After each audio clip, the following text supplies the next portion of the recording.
येत्या 14 आणि 15 एप्रिल रोजी पुण्यात प्रथमच राज्यस्तरीय शिक्षकांचे साहित्य संमेलन होणार आहे। संमेलनाच्या स्वागताध्यक्षा व खासदार सुप्रिया सुळे यांनी पत्रकार परिषदेत ही माहिती दिली। यावेळी प्रशिक्षण परिषदेचे संचालक NK जरग, शकुंतला काळे, डॉक्टर वसंत काळपांडे, दत्ता बाळसराफ, मनीषा पाटील आदी उपस्थित होते।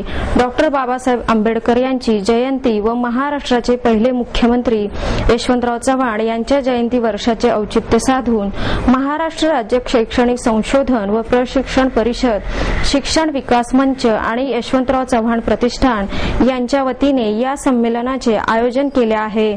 सुळे म्हणाल्या, राज्यातील शिक्षकांना एकत्र येऊन आपले विचार, कल्पना आणि अनुभव यांची देवाणघेवाण करता यावी, त्यासाठी त्यांना एक व्यासपीठ मिळावे या उद्देशाने हे संमेलन आयोजित केले जात आहे। त्यात अभ्यासक्रमाशी संबंधित विषयांवर, शैक्षणिक विषयांवर लिहिणारे आणि ललित साहित्य लेखन करणारे सुमारे 300हून अधिक प्राथमिक व माध्यमिक शिक्षक सहभाग घेणार आहेत। अनेक शिक्षक चांगले लेखन करत असताना केवळ व्यासपीठ उपलब्ध नसल्याने दुर्लक्षित राहतात। अशा लिहित्या शिक्षकांना साहित्यिक म्हणून ओळख मिळावी व त्यांच्याकडून अधिकाधिक साहित्याची निर्मिती व्हावी अशी अपेक्षा आहे। सह्याद्री हॉस्पिटल आणि जर्नलिस्ट वेलफेअर ट्रस्टच्या वतीने सह्याद्री हॉस्पिटलमधील सफाई कामगारांचा आणि इतर कामगारांचा मोतेवार यांच्या हस्ते सत्कार करण्यात आला। या प्रसंगी हॉस्पिटलचे अध्यक्ष चारुदत्त आपटे, मुख्य कार्यकारी अधिकारी जयश्री आपटे, डॉक्टर दीपा दिवेकर, महापालिकेचे मुख्य आरोग्य अधिकारी डॉक्टर ST परदेशी, जिल्हा माहिती अधिकारी मोहन राठोड, जर्नलिस्ट वेलफेअर ट्रस्टचे विश्वस्त आशे सूर्यवंशी, महेंद्र दलालकर, नंदकिशोर शहाणे आदी यावेळी उपस्थित होते। मोतेवार यांच्यासह इतर मान्यवरांच्या हस्ते कामगारांचा सत्कार करण्यात आला। सह्याद्री हॉस्पिटलने देशभर आपला विस्तार वाढवून रुग्णांना उत्तम सेवा देण्याचे काम सतत सुरू ठेवावे असे मत समृद्ध जीवन फाउंडेशनचे अध्यक्ष व उद्योजक महेश मोतेवार यांनी व्यक्त केले। भारत हा शेतीप्रधान देश मानला जात असला तरी अद्याप शेती क्षेत्राचा परिपूर्ण विकास झालेला नाही। देश समृद्ध करण्यासाठी सर्वांनी एकत्र येऊन प्रयत्न केले पाहिजेत असे मोतेवार यांनी सांगितले। जर्नलिस्ट वेलफेअर ट्रस्टला 1 लाख रुपयांचा मदत निधी देणार असल्याचेही त्यांनी जाहीर केले। सह्याद्री हॉस्पिटलमधील राजेंद्र हिरवळ, संध्या साठे, मंगल सामरे, रितेश लोहार, अरविंद शिंदे, रवींद्र गीते, दादाराव सावंत, पुष्पा ढमढेरे, पार्वती भिसे, भारती वाघमारे, माया थॉमस, दिशा जाधव, शैलेश घोलप, देवीदास नागेश आदी कामगारांचा सत्कार करण्यात आला।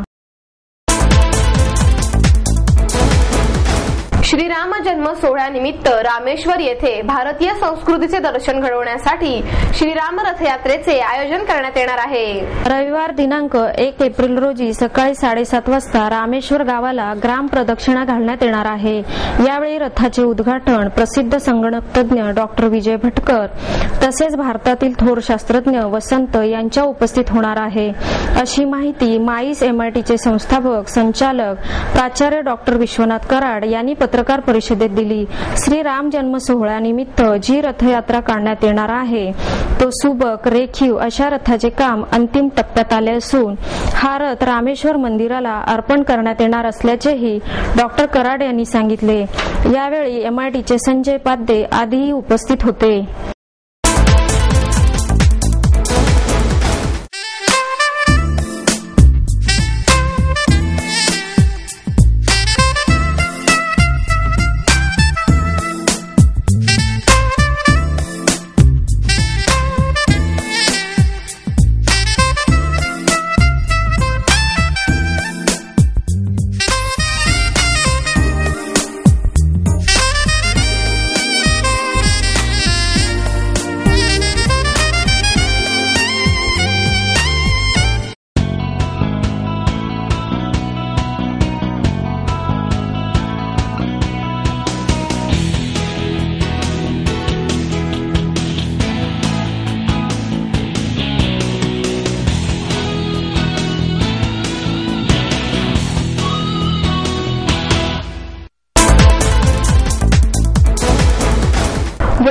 आणि सामाजिक क्षेत्रातील कार्याबद्दल डॉक्टर के.एस. संचेती यांना पद्मभूषण पुरस्कार प्रदान करण्यात आला.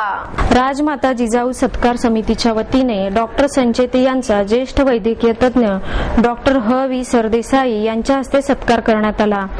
प्रसिद्ध बांधकाम व्यावसायिक डी.एस. कुलकर्णी, प्रतिभा शाहू मोडक, उपमहापौर दीपक मानकर, गोरख पळसकर, प्रसाद पळसकर यावेळी उपस्थित होते. डॉक्टर संचेती म्हणाले, सर्वसामान्य व्यक्ती डॉक्टरांना देवानंतरचे स्थान देते, परंतु वैद्यकीय क्षेत्रातील काही चुकीच्या लोकांमुळे या क्षेत्राची प्रतिमा मलिन होत आहे. अशी खंत व्यक्त करतानाच पुरस्कारासाठी नव्हे तर रुग्णांची ईश्वर मानून मी सेवा करतो. त्यांच्या चेहऱ्यावरील हास्य हाच माझ्यासाठी पुरस्कार आहे. पुढे बोलताना संचेती म्हणाले, पैसा कमवण्यासाठी मी वैद्यकीय व्यवसाय स्वीकारलेला नाही. माझ्या अंगी असणाऱ्या गुणांमुळे इतरांच्या चेहऱ्यावर हसू निर्माण करणे हेच माझ्या व्यवसायाचे ध्येय आहे. डी.एस. कुलकर्णी म्हणाले, पैशाने मिळणाऱ्या भौतिक सुखाला काही काळानंतर मर्यादा येतात, परंतु समाजकार्याला कोणतीही मर्यादा नसते. केवळ पैसा कमवण्यात मशगूल झालेल्या तरुणांनी सेवा क्षेत्राकडे वळले तर देशातील अनेक समस्या दूर होतील. ह.व्ही. सरदेसाई म्हणाले, केवळ स्वतःसाठी जगण्यापेक्षा इतरांसाठी 4 क्षण घालविले तर मिळणारा आनंद पैशात मोजता येत नाही. हे वैद्यकीय व्यवसाय शिकवतो. वैद्यकीय क्षेत्र हे व्यवसाय नसून सेवा आहे, ही मानसिकता तरुणांमध्ये रुजवणे गरजेचे आहे. प्रॅक्टिस सुरू करताना मला 2 गोष्टींची मला प्रामुख्याने जेव्हा लक्षात आलं पदोपदी की माझ्या आईवडिलांनी केलेले संस्कार. वडिलांनी मला 3 संस्कार चांगले केले. एक म्हणजे प्रामाणिकपणा, दुसऱ्याला मदत करण्याची कायम असणारी प्रवृत्ती आणि तिसरं विनम्रपणा. मी दुकानात काम करताना जर एकदा पारड्यांनी माझ्या हातात थोडं वजन कमी देण्याची वेळ आली, प्रसंग असताना वडिलांनी हातावर थाप मारलेली म्हणाली की त्याला योग्य दे, त्याच्यामुळे तुला मी आज शिकू शकतो किंवा अन्न देतोय. की त्यांनी हातावर मारलेली थाप आज सांगायचं आपल्या शिकवणीमुळे मी आज तंतोतंत पाळू शकलो आयुष्यात. आणि एकही काम माझ्यातनं असं घडलेलं नाही की जे गैर घडलेले आहे किंवा विनाकारण कुणाचं ऑपरेशन झालेलं किंवा विनाकारण कोणाचे चार्जेस घेतलेले. किंबहुना जो वडिलांनी दुसरा गुण शिकवला मला की दुसऱ्याच्या नेहमी मदतीला जात जा. तोही मला एक प्रसंग आठवतोय. एकदा शिक्रापूरला आम्ही गेलो होतो. तळेगाव ढमढरे माझा आजोळ आहे. जाताना तिथे एसटी गाडी थांबली होती. त्यावेळेस टपाल गाडी असायची लहानपणी. तर ती थांबली असताना तिथे रस चांगला मिळायचा उसाचा. आणि रस घेताना आम्ही दोघं खाली उतरलो आणि एक हमाल वर्ण पाठी त्याची पेटी काढत होता कुणाची तरी आणि त्याला ते जमेना. तर मला वडील म्हणतायत जाऊन तू त्याला मदत कर. म्हणलं भाऊ, मी वडिलांना भाऊ म्हणायचो नेहमी की ती आपली पेटी नाहीये. म्हणून तरी काय झालं, तुला दिसत नाही का त्याला त्रास पडतोय.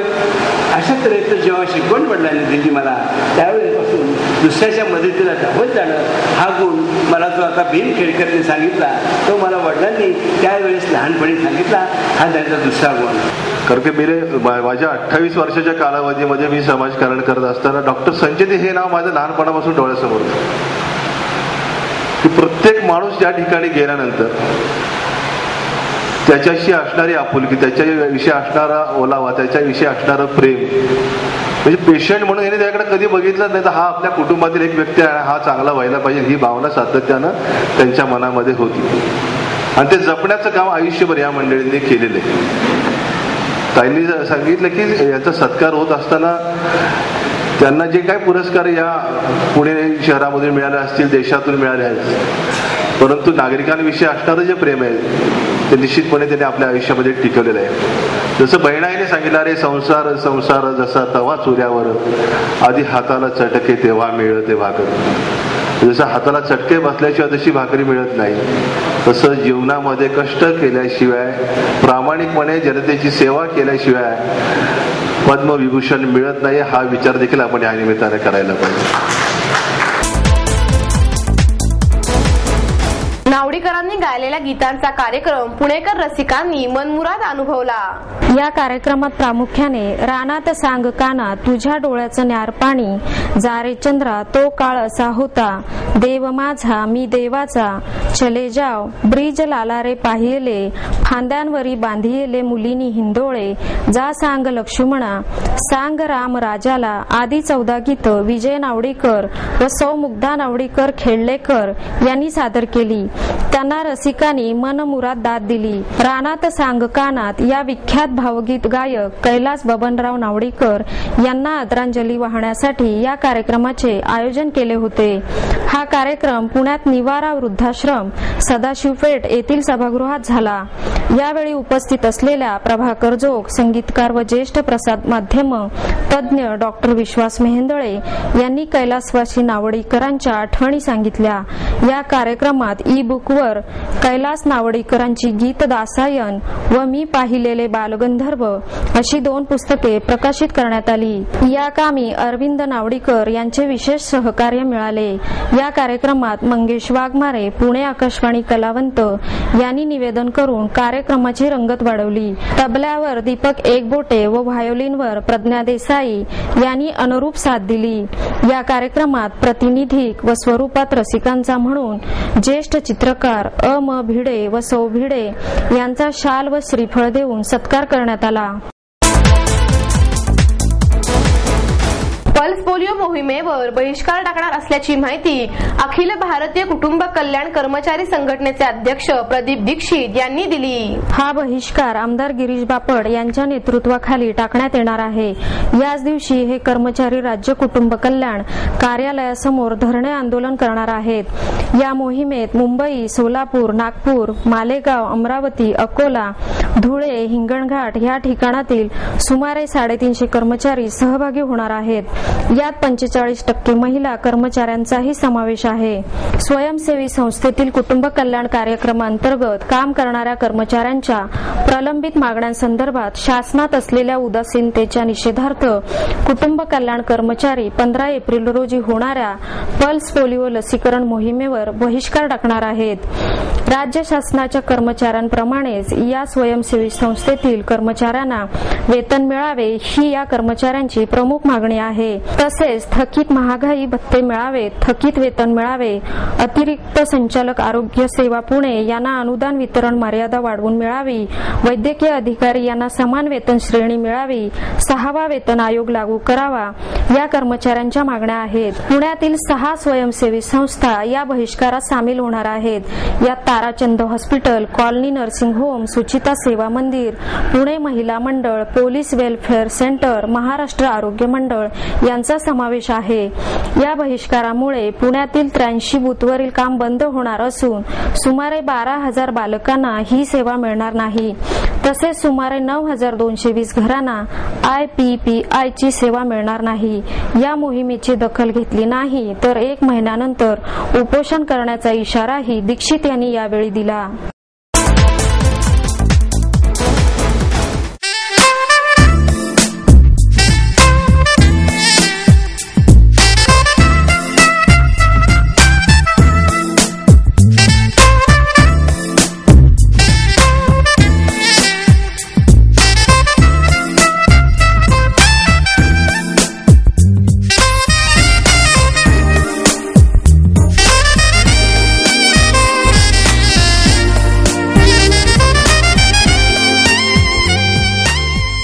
आणि याबरोबरच हे बातमीपत्र संपलं। पुन्हा भेटूया उद्या याच वेळी। नमस्कार।